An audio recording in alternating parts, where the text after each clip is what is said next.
আসির আল্লাহ নবী নবী দয়া নবী নবী আমার দিন দুনিয়া হাবিবুল্লাহ জানিয়ে দিয়েছে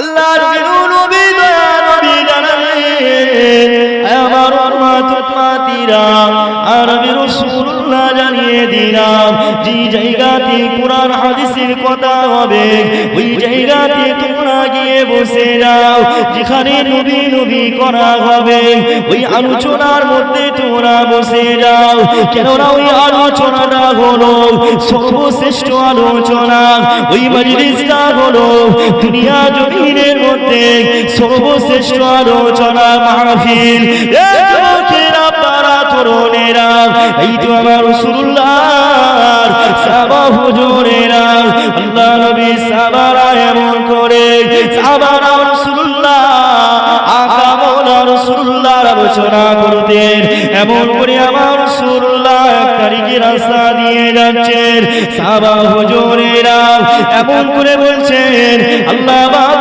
নবীকে আল্লাহ পাক খলিলুল্লাহ করেছেন আল্লাহ পাক আদম নবীকে সফিউল্লাহ করেছে মুসা নবীকে আল্লাহ পাক কালিমাতুল্লাহ করেছে ঈসা নবীকে আল্লাহ পাক রূহুল্লাহ করেছে এমন করে আল্লাহ নবী সাহাবারা এমন করে তারা আলোচনা করছেন আমার রাসূলুল্লাহ দিন দুনিয়া হাবিবুল্লাহ সাহাবাদের আলোচনার ভিতরে প্রবেশ করলেন আল্লাহ নবী সাহাবাদের আলোচনার ভিতরে প্রবেশ করে আল্লাহ নবী সাহাবাদের বলতে লাগলেন বাবা সাহাবারা শুনে রাখো আমি রাসূলুল্লাহ জানিয়ে দিলাম আল্লাহ পাক নবীকে সফিউল্লাহ করেছে আল্লাহ পাক মুসা নবীকে কালিমাতুল্লাহ করেছে আল্লাহ পাক ঈসা নবীকে রূহুল্লাহ করেছে এই সব কথাগুলো সত্য কথা আমাকে হাবিবুল্লাহ করে পাঠিয়েছে এই তো আমার রাসূলুল্লাহ জানিয়ে দিলেন আমার উম্মত-উম্মতিরা শুনে রাখো আমি নবী পাক জানিয়ে দিলাম আমার আল্লাহ পাক রাসূলুল্লাহকে বন্ধু বলে ডেকেছে আমি নবীকে আল্লাহ আমার বন্ধু বলেছে এই তো আমার নবী পাক যখন আল্লাহর নবী মেরাজে গিয়েছিলেন আমার রাসূলুল্লাহ দুনিয়া বাদশাহ মেরাজে যাওয়ার পরে আমার নবী পাক দেখতে পেলেন হুরেদের কপালে লেখা আছে লা ইলাহা ইল্লাল্লাহ মুহাম্মাদুর রাসূলুল্লাহ এমন করে জান্নাতের গেটে গেটে লেখা আছে লা ইলাহা ইল্লাল্লাহ মুহাম্মাদুর রাসূলুল্লাহ সাল্লাল্লাহু আলাইহি ওয়াসাল্লাম যেদিকে তাকায় ওইদিকে আমার রাসূলুল্লাহ নামের সাথে আল্লাহ নামের সাথে আমার নবী পাকের নাম তানি আমার রাসূলুল্লাহ আকা মাওলা রাসূলুল্লাহ আল্লাহ পাক সম্মান কত তাআলা করেছেন ওই মর্যাদা আমাদের মুসলমান দিতে হবে সেই রাসূলুল্লাহ আপনার আমার জন্য দিন দুনিয়া বাদশাহ হাবিবুল্লাহ তোমার আমার জন্য কত কষ্ট করে এই ইসলামটাকে তিনি প্রচার করলেন আমার নবী পাক দিন দুনিয়া বাদশাহ এই নামাজটাকে প্রতিষ্ঠা করার জন্য এই রোজাটাকে কায়েম করার জন্য আমার নবী পাক কতটা কষ্ট করলেন সেই কষ্টে আমাদেরকে গুরুত্ব দিতে হবে কিন্তু আজকে আমরা মুসলমান রাসূলুল্লাহ কা মাওলা রাসূলুল্লাহ সেই সমস্ত মেহনতের গুরুত্ব আজকে দিচ্ছি না কেন দিচ্ছি না কারণ আমরা গুনাহ করে করে আমাদের অন্তরটা কালো হয়ে গেছে আল্লাহর ভয় আর লাগে না আল্লাহর ভয় আর আমাদের অন্তর থেকে সম্পূর্ণরূপে উঠে গেছে যদি বলেন এখনো আল্লাহকে ভয় করি কেমন আপনি ভয় করেন যে আপনার নামাজ পড়তে ভালো লাগে কেমন আপনি রাসূলুল্লাহর উম্মত হয়েছে যে আপনার হুজুরের উম্মত কেমন আপনি উম্মত হলেন যে হুজুরের কথাগুলো আদর্শগুলো মেনে চলবো, সেই সেই সমস্ত জিনিসগুলো মেনে চলতে গিয়ে আমাদের কষ্ট হচ্ছে। বুঝতে পারছেন? রাসূলুল্লাহ বলেছে মদ খাওয়া ছেড়ে দাও। নলপুর রঘুদেব বাটি পশ্চিম উত্তর পাড়াতে মনে হয় মদখোর নেই নাকি? হ্যাঁ, নলপুরে মদখোর নেই,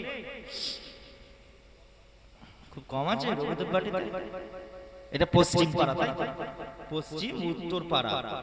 আচ্ছা, তাহলে তো পাশেই স্টেশন নাকি? পাশেই স্টেশন।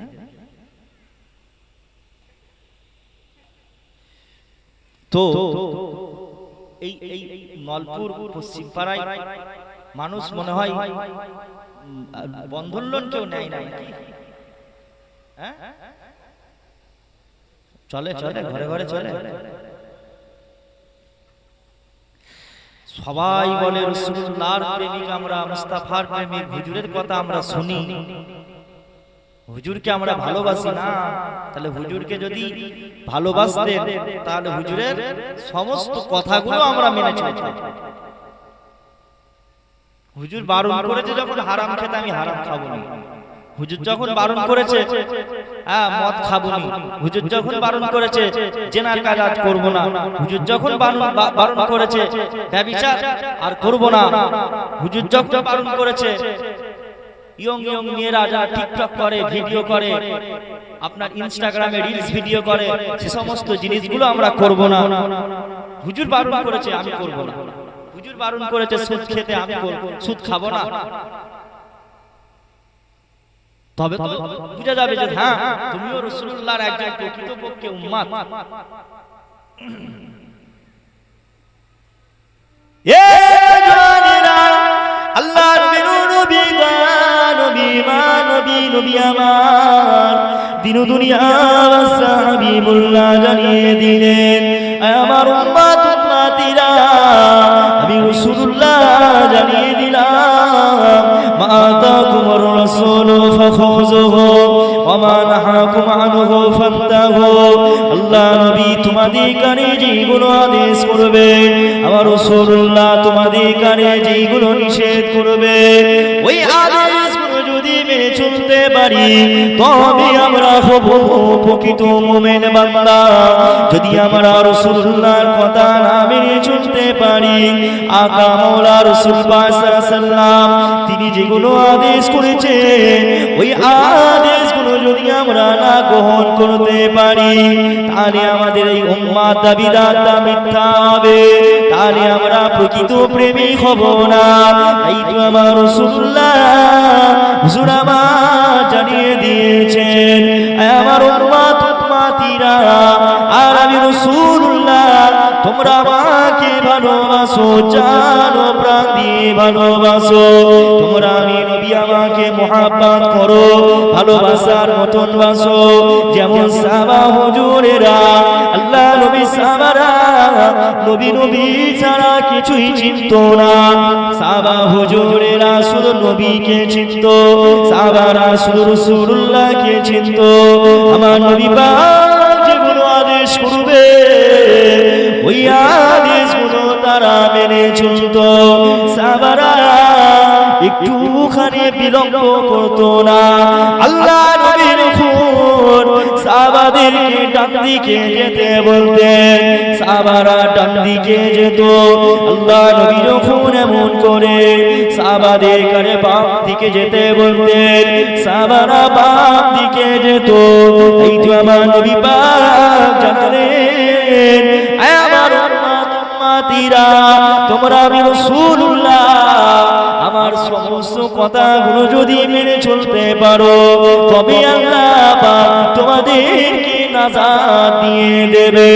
সেই মুস্তাফা হাবিবুল্লাহ সাল্লাল্লাহু আলাইহি ওয়াসাল্লাম তোমার আমার জন্য এমন করে আল্লাহ নবী হুজুর আমার কত কষ্ট করলেন, হুজুর আমার এমন করে আপনার আমার জন্য এই নামাজ এই রোজা করে বা ইসলামটাকে জিন্দা করার জন্য আমার নবী পাক কতটা রক্ত ঝরালেন।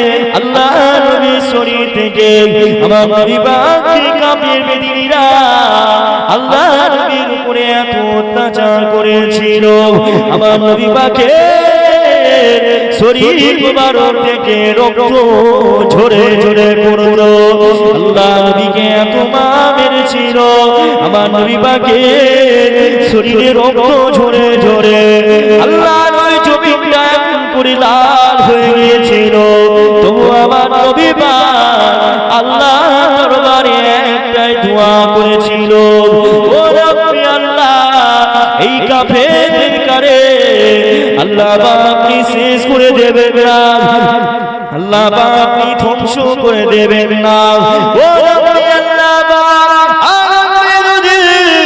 আল্লাহ এদের কারে ধ্বংস করিয়ে দেন আল্লাহ এই ইসলামটা এই কলেমাটা কিভাবে প্রচার হবে ও রব্বি আল্লাহ আল্লাহ বাইরে এখানে শেষ করে দেবেন না এরা আমাকে চিনতে পারে না কিন্তু এমন একটা যুগ আসবে এমন একটা গোত্র আসবে এমন একটা বংশ আসবে এমনও কিছু মানুষ আসবে ও রব্বুল আলামিন আল্লাহ তার আমি রাসূলুল্লাহ আমার জন্য নিজেদের জানটাকে কুরবান করে দেবে আল্লাহ আমার কিছু উম্মত আসবে তারা আমি রাসূলুল্লাহ আমার জন্য কুরবানি করে দেবে নিজেদের জানটাকে তারা কোনো পরোয়া করবে না তারা কোনো কাফের বেদিনদের চক্রান্তকে আল্লাহ পাক তারা পরোয়া করবে না আজকে আমরা সেই উম্মত সাহাবারা রক্ত ঝরিয়েছিল সাহাবারা মার খেয়েছিল হাত কাটা পা কাটা ইমামে হাসান ইমামে হুসাইন রাদিয়াল্লাহু তাআলা আনহু এমন করে কারবালার ময়দানে শহীদান হুজুররা তারা শহীদ হয়ে গেল কাদের জন্য না এই ইসলামটাকে বাঁচাবার জন্য এই ইসলামটাকে বাঁচাবার জন্য সাহাবা হুজুরেরা শহীদ হয়ে গেল আর আমরা সেই ইসলামটাকে নিয়ে ছিনিমিনি করি তারা কখনো জালিমের কাছে তারা কখনো মাথা নত করে না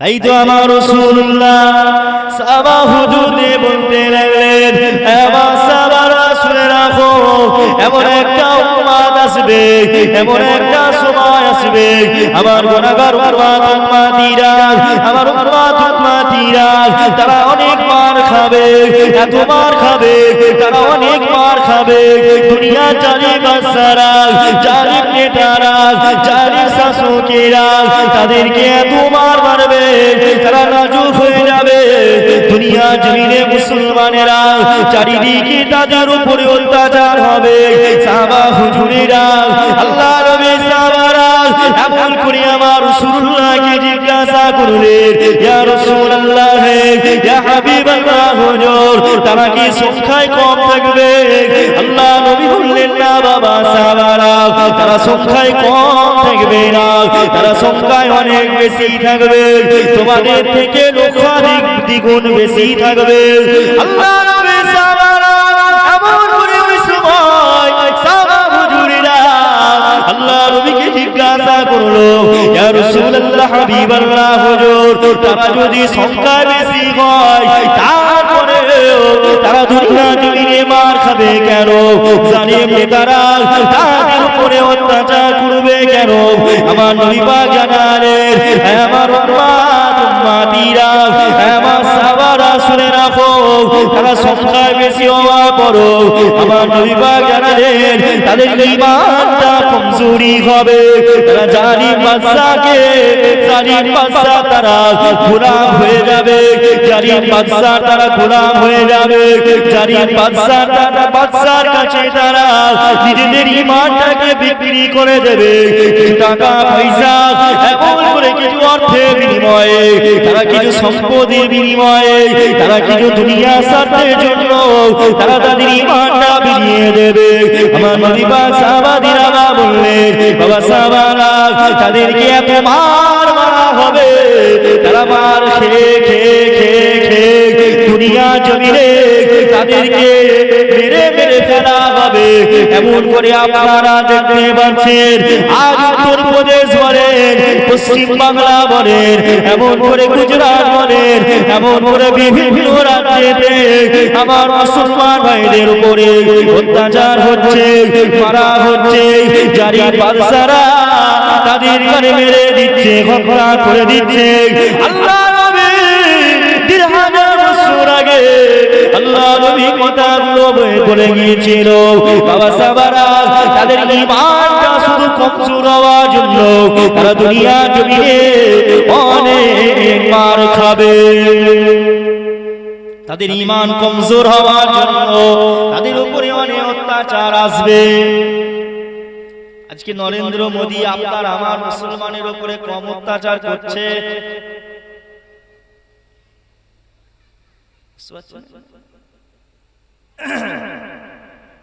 শুধু নরেন্দ্র মোদী নয়,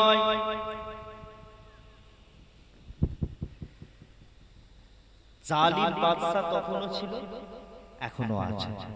জালিম নেতারা তখনও ছিল,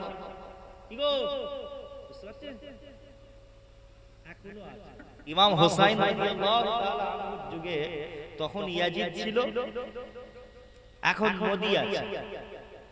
তখন ইয়াজিদ ছিল, এখন দিদি আছে। যদি বলে না দিদি তো আমাদের অনেক ভালোবাসে, দিদি যদি তোমাদেরকে ভালোবাসতো তাহলে দিদি ওয়াকফ বিলের প্রতিবাদটা দিল্লি গিয়ে প্রতিবাদ করে এই কথা বললো কেন? কথা বলছে। আরে মসজিদ মাদ্রাসা কাদের? তোমার আমার তো। মসজিদ মাদ্রাসা কবরস্থান ওয়াকফ সম্পত্তি কাদের? আপনারা আমার তো। আপনারা আমার জমি নিয়ে নেবে, আপনারা আমার মাদ্রাসা ছিনিয়ে নেবে। তার মানে যে গিয়ে যে বলছে তোমরা দিল্লি গিয়ে প্রতিবাদ করো, তার মানে বোঝা গেল তুমি হচ্ছে আমার মসজিদ মাদ্রাসার বিরোধী। তুমি চাও না আমাদের মসজিদ মাদ্রাসাগুলো থাকুক।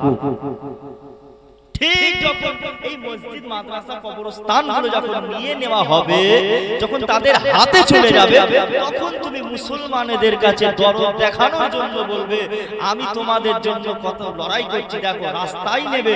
তখন তুমি এই ওয়াকফ বিলের প্রতিবাদ করবে, তার আগে ঠিক না বেটি?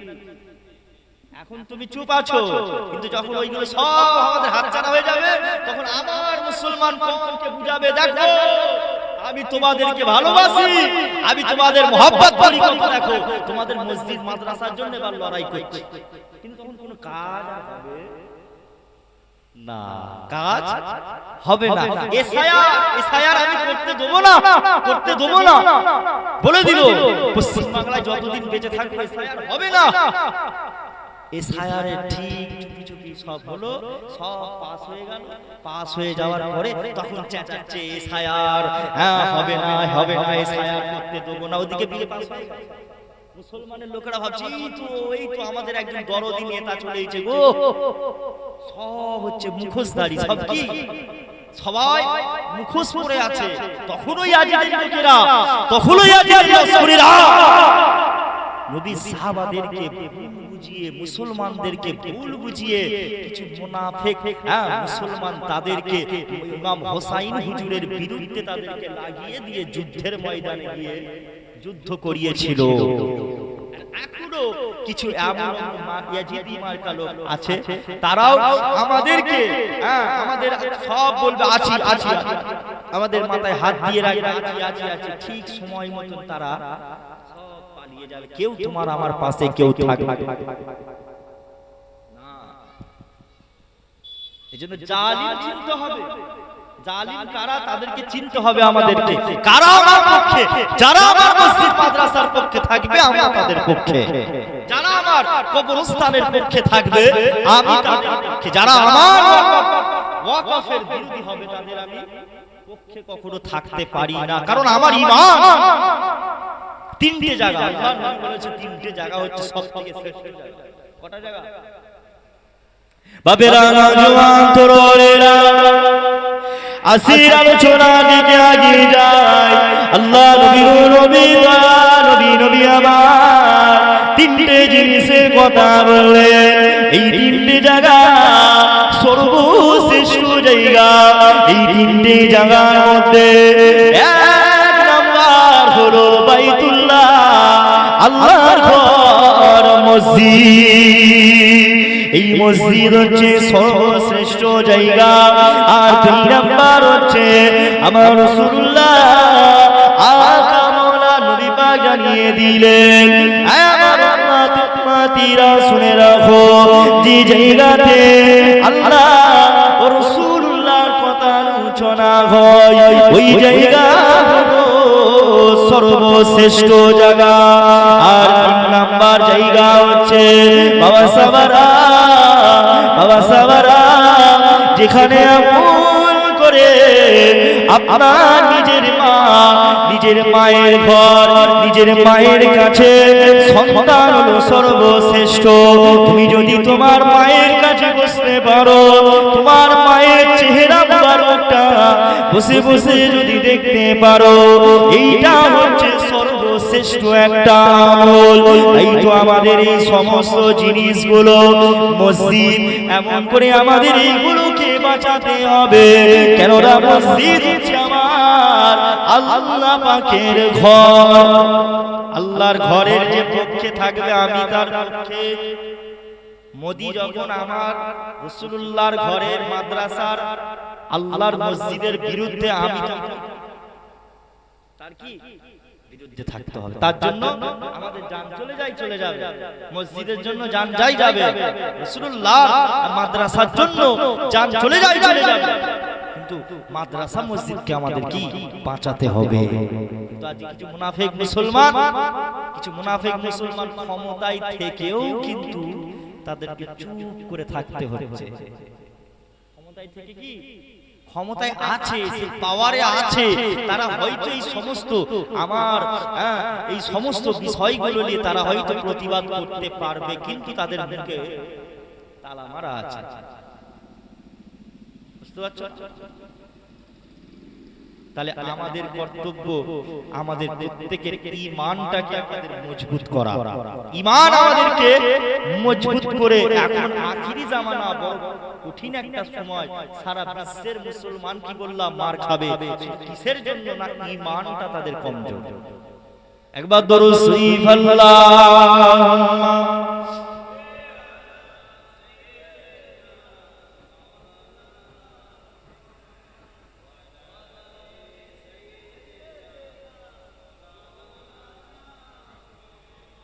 বলো লা ইলাহা ইল্লাল্লাহ।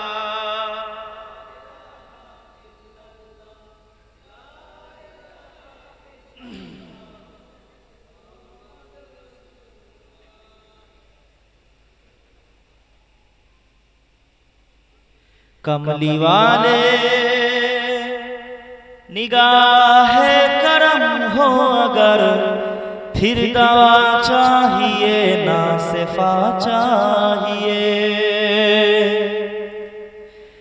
कमली वाले निगाहे करम हो अगर, फिर दवा चाहिए ना सिफा चाहिए। मैं मरीजे मोहब्बत हो मुझको तो बस एक नजर या हबीबे खुदा चाहिए।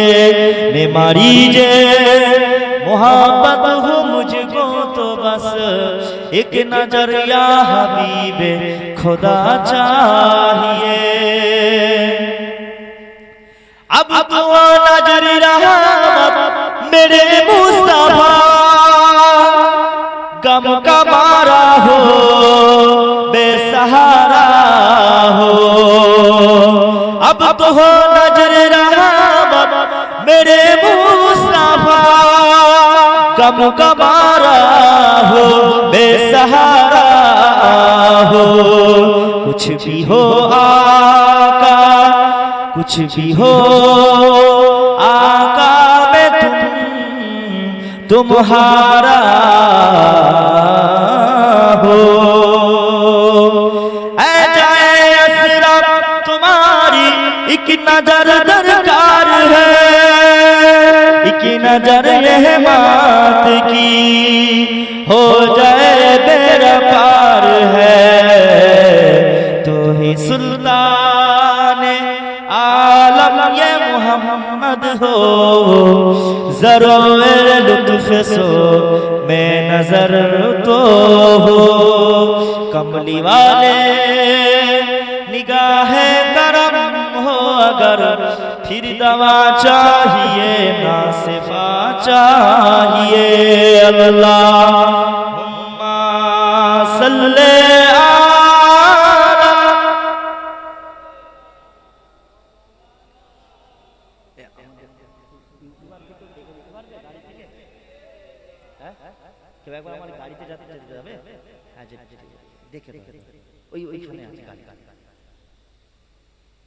মুসলমানের ছেলেরা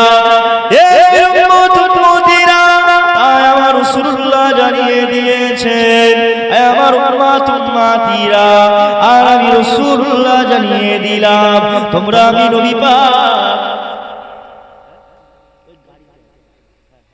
তোমরা আমি রাসূলুল্লাহ আমাকে জান দিয়ে ভালোবাসো আল্লাহ নবী নবী যুগে যখন সাহাবারা এমন করে তখন ছিল আমার রাসূলুল্লাহ ইসলামের খলিফা প্রথম খলিফাটা হলো আল্লাহ নবী চলে যাওয়া পরে প্রথম খলিফা হলেন আবু বকর সিদ্দিক রাদিয়াল্লাহু তাআলা আনহু এই আবু বকরের কথা আমার নবী পাক জানলেন আমার উম্মত উম্মতিরা শুনে রাখো আমার আবু বকর হলো আমার আবু বকর হলো আমার বন্ধু আমার আবু বকরের নেকি যদি এক পাল্লায় রাখা হয় গোটা বিশ্বের মুসলমানের যদি নেকি অপর পাল্লায় রাখা হয় আমার আবু বকরের নেকির পাল্লাটা ভারী হয়ে যাবে সেই আবু বকর হুজুর আমার এমন করে ওই আবু বকর খলিফা ছিল ওই আবু বকর হুজুর যখন আল্লাহ আমার নবী পাকের সাহাবা আবু বকর খেলাফত লাভ করলেন মক্কা শরীফ এমন করে মদিনা শরীফের গভর্নর হলেন আবু বকর হুজুরের পরে হলেন ওমর হুজুরের পরে হলেন হযরতে উসমান গনি তারা পরে হলেন শেরে খোদা মাওলা আলী রাদিয়াল্লাহু তাআলা আনহু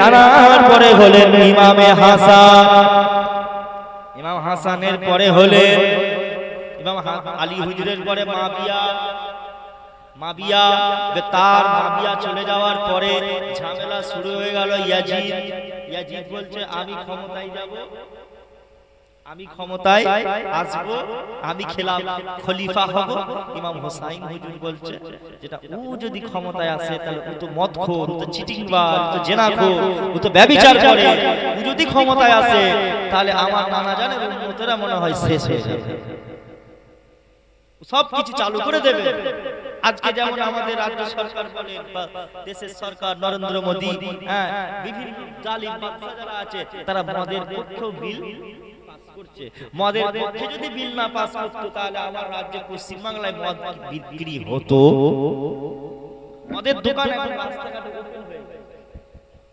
মদের দোকান কি রাস্তায় ওপেন হয়ে আছে আর যদি ওরা যদি আমার ইসলামের পক্ষে থাকতো তাহলে ওরা কখনো এই মদটাকে ওরা ওপেন করে দিত না জালিম বাদশা ক্ষমতায় থাকা মানে সে আস্তে আস্তে জিনা ব্যভিচার সমস্ত কিছু সব ওপেন করে দেবে সব খোলামেলা করো কোনো কেউ কিছু বলবে না আজকে হচ্ছে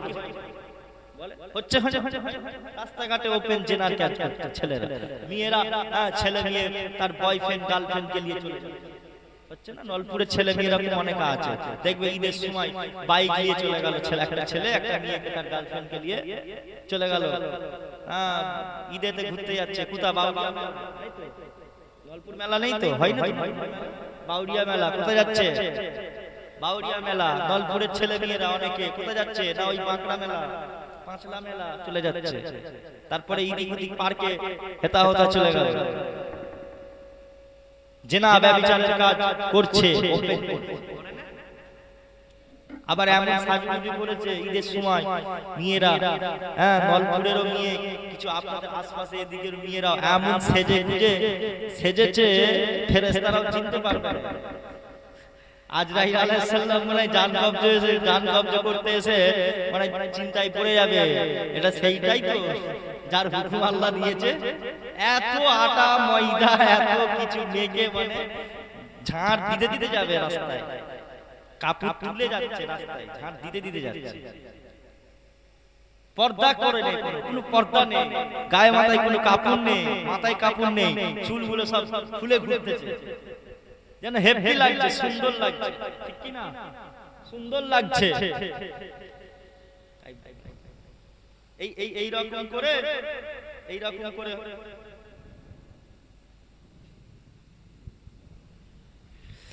এরকম ভাবে ছেলে মেয়েরা ঘুরছে, তাহলে তাদেরকে শিক্ষা দিতে হবে না?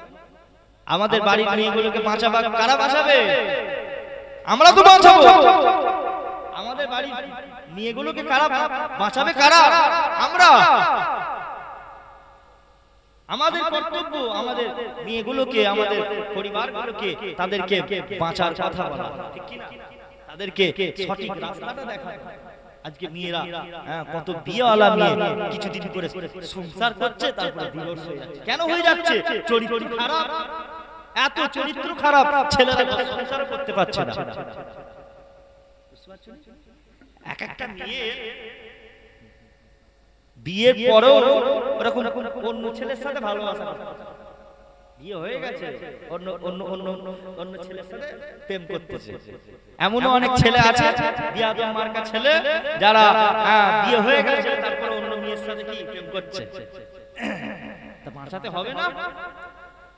তাই তো আমার আল্লাহ পাক জানালেন, ওরে আমার বান্দা বান্দীরা রে, কু আনফুসাকুম ওয়া আহলিকুম নারা, হে যুবকেরা পারা তরুণেরা, আল্লাহ পাক বললেন তুমি নিজে বাঁচো, তোমার পরিবারকে বাঁচাও।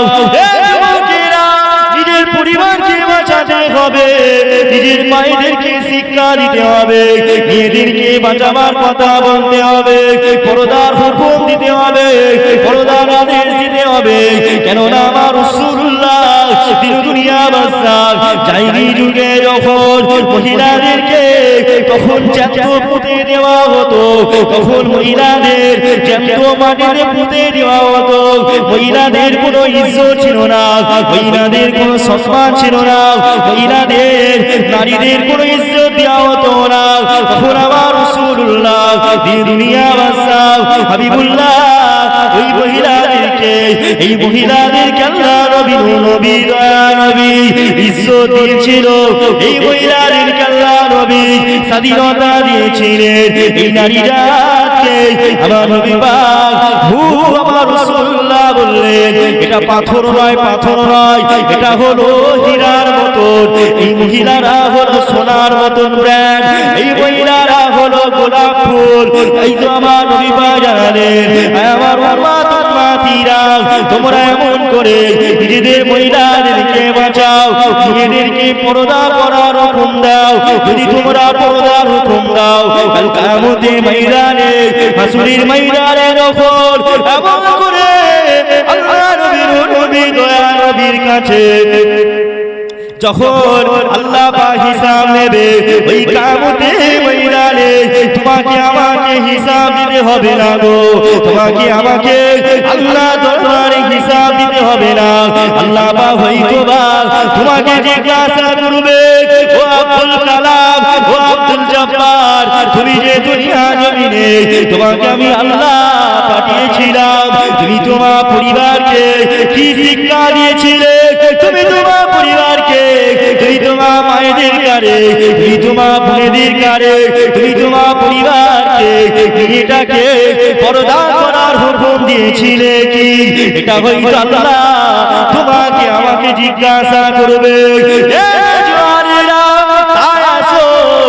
আল্লাহর এমন করে সামনে ওই কিয়ামতের ময়দানে এখন যদি তুমি আমি যতই নামাজ পড়ি না কেন, এখন তুমি আমি যতই রোজা রাখি না কেন, এখন তুমি আমি যতই দান খয়রাত করি না কেন, কাল কিয়ামতের ময়দানে তোমাকে আমাকে যদি আল্লাহর কাঠগড়ার সামনে জিজ্ঞাসা করা হয়, ওই কিয়ামতের ময়দানে তুমি আমি কি জবাব দিতে পারবো? তুমি আমি যদি দুনিয়া জমিনে নিজের মহিলাদেরকে পর্দা করার হুকুম দিই, নিজের মহিলাদেরকে পর্দার হুকুম দিই, তাহলে কাল কিয়ামতের ময়দানে তোমাকে আমাকে আল্লাহর সামনে হয়তো হিসাব দিতে হবে না গো। এই তো আমার নবী পাক বললেন, নিজেদের মহিলাদেরকে পর্দার হুকুম করো। আম্মা আয়েশা সিদ্দিকা রাদিয়াল্লাহু তাআলা আনহা তার পর্দা কেমন ছিল দেখো। আমাদের আম্মা জান আয়েশা হুজুর শুধু দুনিয়া জমিনে জীবত সইলাই, হুজুর আবার বললেন, আম্মা আয়েশা বলতে লাগলেন, ইয়া রাসূলুল্লাহ হাবিবাল্লাহ, হুজুর আপনার পাশে জানো আমি আয়েশা আমাকে দাফন করা হয়, আল্লাহ নবী এমন করে আল্লাহ নবীর পাশেতে যেন হুজুর আপনার পাশে যেন আমি আয়েশাকে মাটি দেওয়া হয়।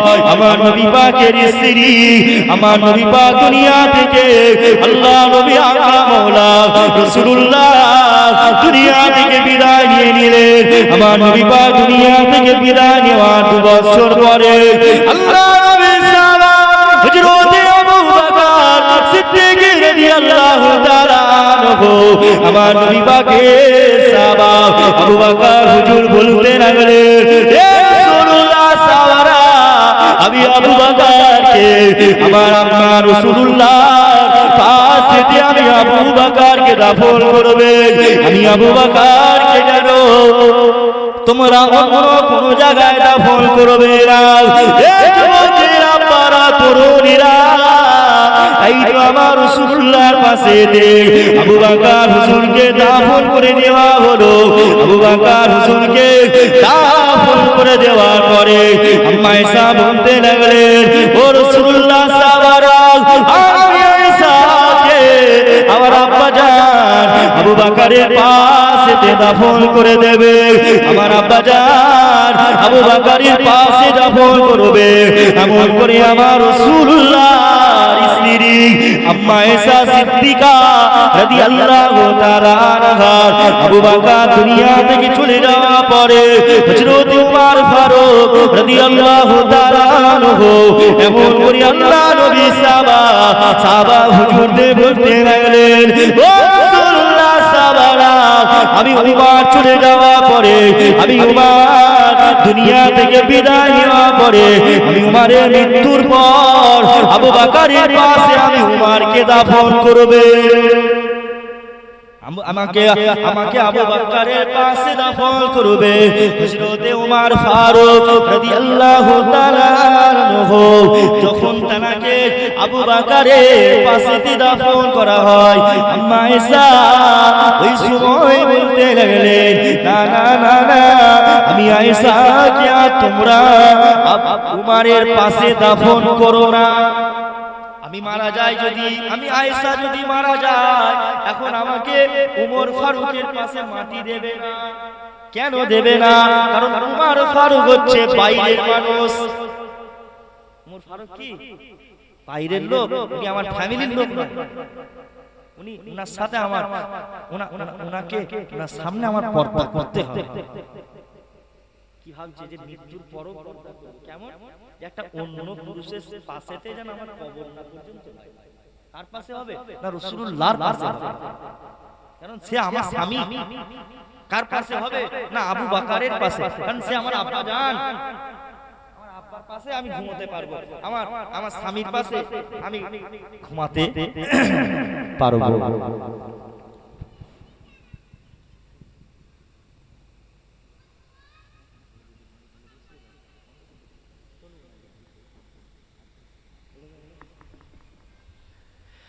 আকা মাওলা রাসূলুল্লাহর পাশে ঘুমাতে পারবো। এখানে তাহলে কত সুন্দর দেখছেন যে একটা মানুষ জীবদ্দশায়ও ভাবছে যে পর্দা করতে হবে, আবার মৃত্যুর পরেও দুনিয়া থেকে বিদায় নেওয়ার পরেও পর্দা করতে হবে। কত কত কত আল্লাহর ভয়, তাহলে তার অন্তরে কত আল্লাহ পাকের ভয়। সুবহানাল্লাহ। সেই সেই ভয়টা আমাদের মহিলাদের মধ্যে আছে? তাদের মতন হতে পারবে? তাদের পায়ের ধুলোর কণা পর্যন্ত হতে পারবে না। রাসূলুল্লাহ সাহাবারা, সাহাবাদের স্ত্রীরা তারা তারা যে ঘোড়াটা করে চড়তো, রাসূলুল্লাহ সাহাবারা যে ঘোড়ায় চড়তো, সেই ঘোড়ার ধুলো কণার, সেই ঘোড়ার যে ধুলো, সেই ধুলোর মর্যাদা একটা পৃথিবীর সবথেকে বড় আল্লাহর ওলিও হতে পারবে না। জোরে বলেন সুবহানাল্লাহ। তাদের মর্যাদা আল্লাহ এত আলা করেছে। তাই তো আল্লাহ রাসূল বলেছে, আসহাবিকান নুজুম, আমার সাহাবারা হচ্ছে আসমানের তারকা। একবার জোরে বলেন সুবহানাল্লাহ। এক একটা সাহাবা, একটা সাহাবা হচ্ছে একটা সাহাবা আসমানের কি তারা, আসমানের তারা। তাদের মতন সম্মানীয়, তাদের মতন মাকামওয়ালা দুনিয়ার কোন বড় আল্লাহর ওলিও হতে পারবে না। আব্দুল কাদের জিলানী রাহমাতুল্লাহ আলাইহি, যাকে আমরা বলি যে তিনি হচ্ছে বড় পীর, আমরা খাজা মাইনুদ্দিন চিশতি আজমি সানজিরি রাহমাতুল্লাহ আলাইহি তাদেরকে বলি তিনিও একজন বড় পীর। তো ইনারাও পৃথিবীতে যত বড় বড় আল্লাহর ওলি আছে, সাহাবাদের মর্যাদা নয়। আবার আল্লাহর ওলিদের যে মর্যাদা আছে, সে মর্যাদার অধিকারী আমরাও নই।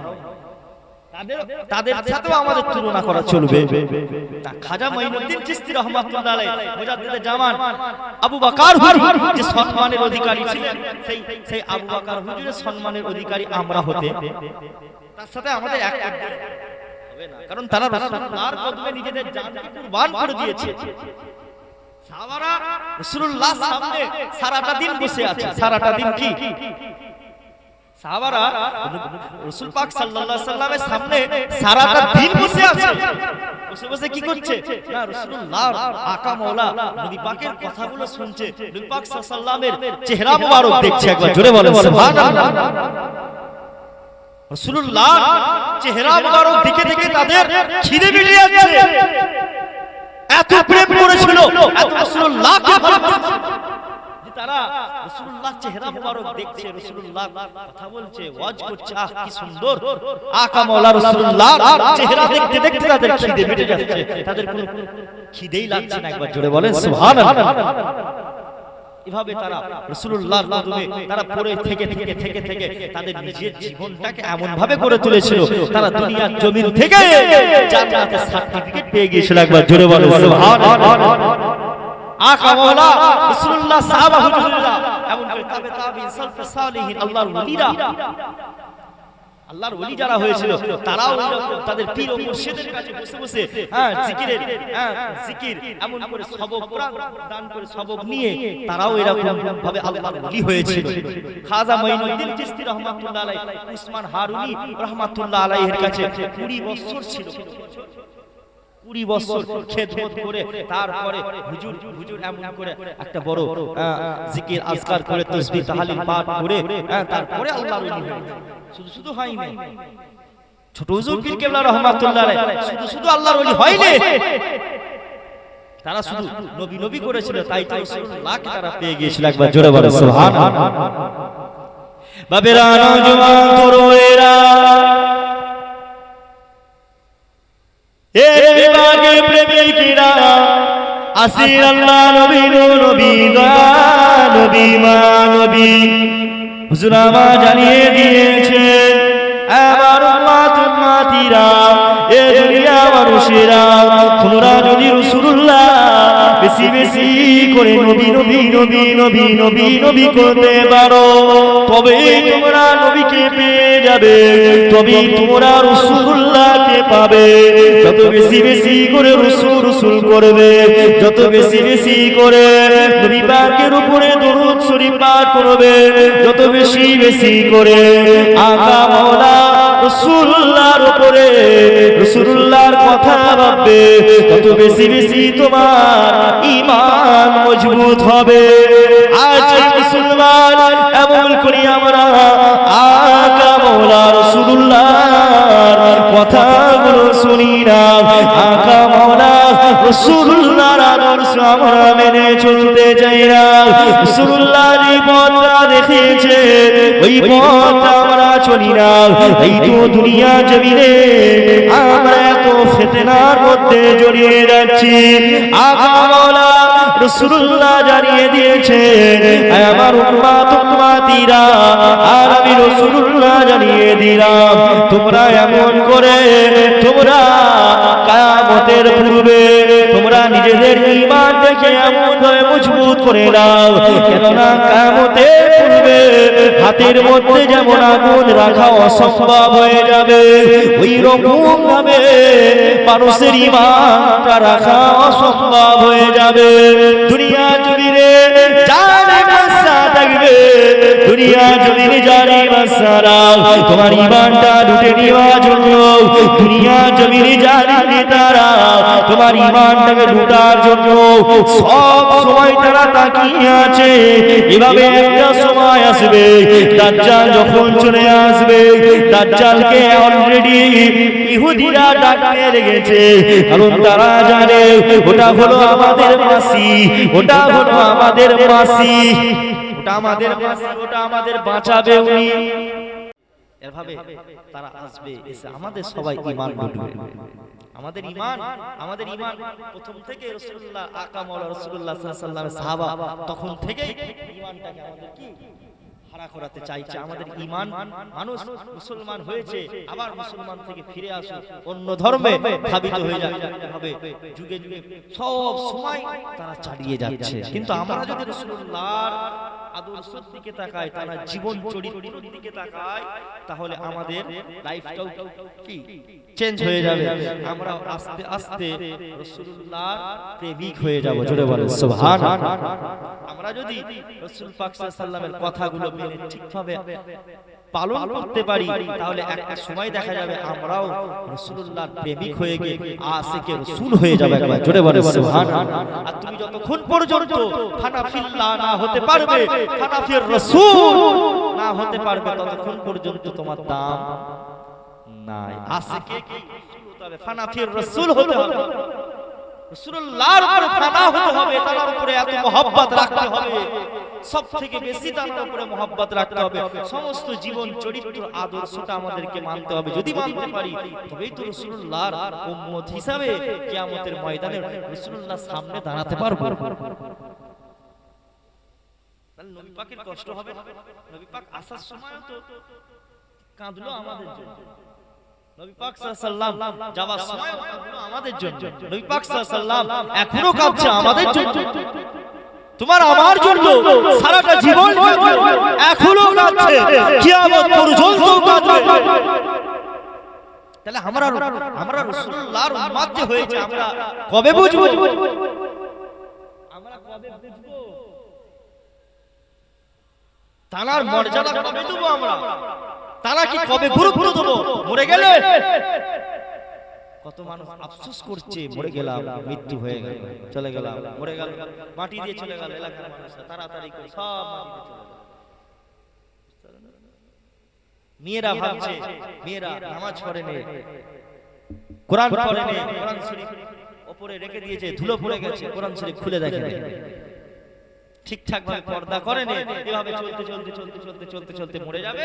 তারপরে আফসোস হবে, তারপরে কি আফসোস হবে, কেন কেন কেন পর্দার সাথে চলতাম না, কেন আলেম ওলামাদের কথা শুনতাম না। এখন এখন কান ভারী লাগছে, এখন এখন ভালো লাগছে, এখন কি কথা ভালো লাগছে, তখন আফসোস হবে মরে যাওয়ার পরে, যে সত্যি তো ভালো কথাই বলতো। এমন একটা এই সময়টাই মানুষের ভালো কথা শুনতেও ভালো লাগবে।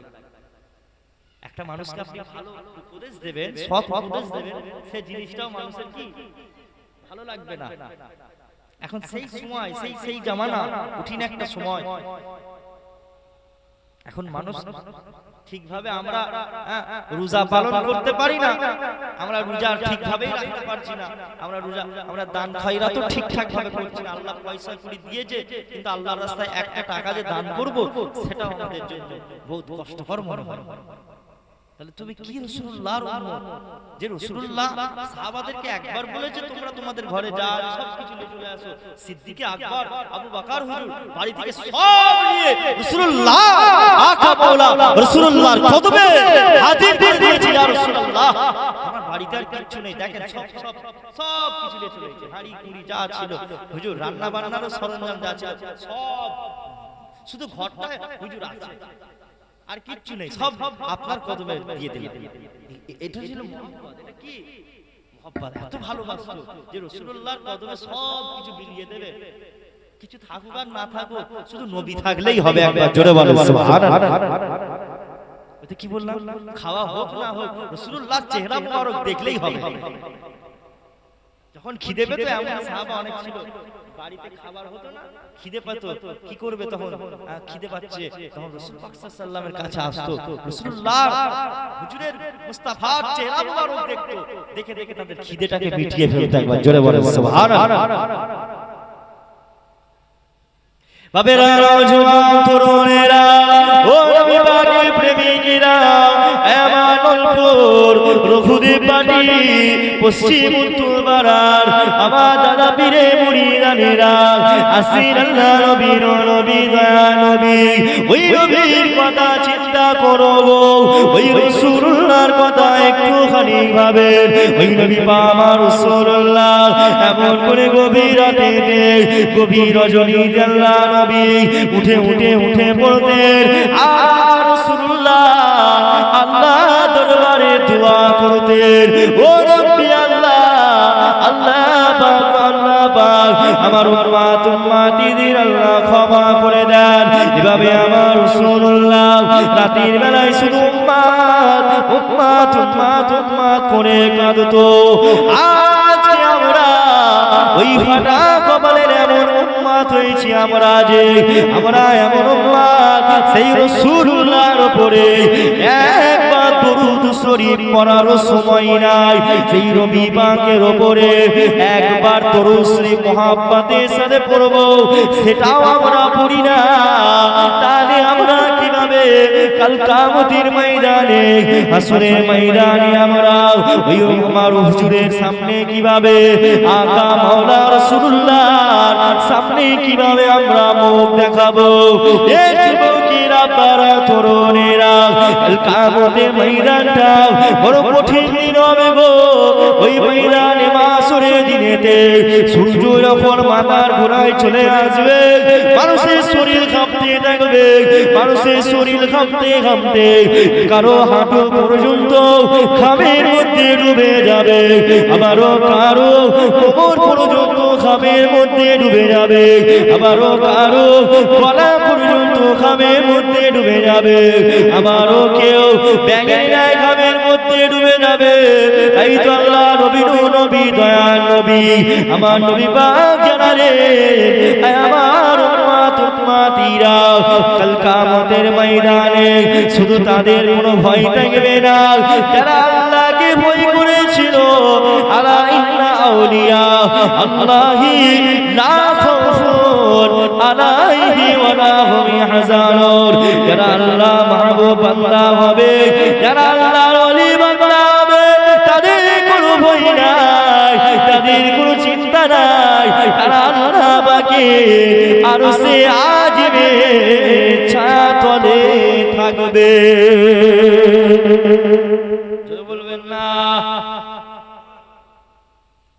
আল্লাহর বন্ধু হতে পারলে আর কোন চিন্তা থাকবে না। আচ্ছা সেই দিনটা কি পাবো? কি গো চাচা, পাবেন তো?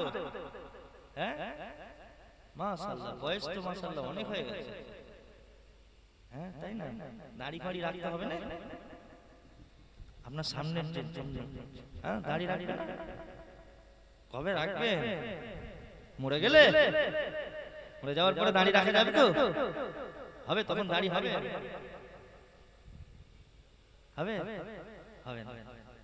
রাসূলুল্লাহ আকা মাওলা রাসূলুল্লাহর সামনে দেখাতে পারবেন? মুখ দেখাতে পারবেন? কথা বলো। তাহলে দাড়ি রাখেন কেন?